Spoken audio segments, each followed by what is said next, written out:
கண்ணில்லை என்றாலோ நிறம் பார்க்க முடியாது. நிறம் பார்க்கும் உன் கண்ணை நீ பார்க்க முடியாது. குயிலிசை போதுமே, அடக்குயில் முகம் தேவையா? உணர்வுகள் போதுமே, அதன் உருவம் தேவையா?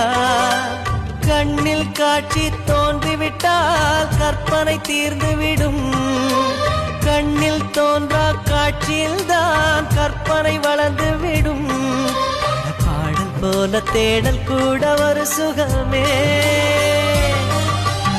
இன்னிசை பாடி வரும் இளம் காற்றுக்கு உருவமில்லை. காற்றலை இல்லை என்றால் ஒரு பாட்டொலி கேட்பதில்லை.